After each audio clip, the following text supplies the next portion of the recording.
Municipal corporation Turbat में शहरी सहूलियात और अवामी खदमात में बेहतरी के लिए जदीद मशीनरी फराहम की गई। इस सिलसिले में म्यूनिसिपल कॉर्पोरेशन तुर्बत के मेयर बलख शेरकाजी की सरबराही में एक सादा इफ्तिताही तकरीब मुनक्किद हुई। तकरीब में साबिक वज़ीर आला डॉक्टर अब्दुल मालिक बलोच, सैनिटर जान मोहम्मद बुलेदी ने खुसूसी तौर पर शिरकत की। चीफ ऑफिसर शुएब नासिर के अलावा नेशनल पार्टी के कारकुनान, काउंसलर्स और अपोजिशन अरकान ने भी शिरकत की। तकरीब के दौरान डॉक्टर अब्दुल मालिक बलोच के फंड से फराहम करदा जदीद बोरिंग गाड़ी और मैकेनिकल स्वीपर को बाज़ाब्ता तौर पर म्यूनिसिपल कॉर्पोरेशन के सुपुर्द किया गया। मेयर और चीफ ऑफिसर ने बताया कि नई मशीनों की शमूलियत से शहर में पानी की फराहमी को मुस्तहकम बनाने और सफाई के निज़ाम को जदीद खतूत पर इस्तवार करने में मदद मिलेगी। इस मौके पर चीफ ऑफिसर शुएब नासिर ने तफसीली ब्रीफिंग देते हुए बताया कि डॉक्टर अब्दुल मालिक बलोच के दौरे वज़ारत आला में म्यूनिसिपल कमेटी तुर्बत को कॉर्पोरेशन का दर्जा देकर एक जामिया हिकमत अमली के तहत जदीद मशीनरी और ड्रेनेज सिस्टम मुतारिफ कराया गया, जिसके मस्बत असरात आज भी शहरी सहूलियात में वाज़ेह तौर पर देखे जा सकते हैं।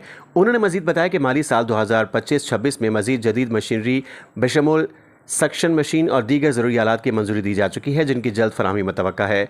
इन इक़दामात का बुनियादी मकसद शहरी इंफ्रास्ट्रक्चर को मजबूत बनाना, सफाई और निकासी आपके निज़ाम को मौसर बनाना और म्यूनिसिपल सर्विसेज को जदीद तकाज़ों से हम आहंग करना है।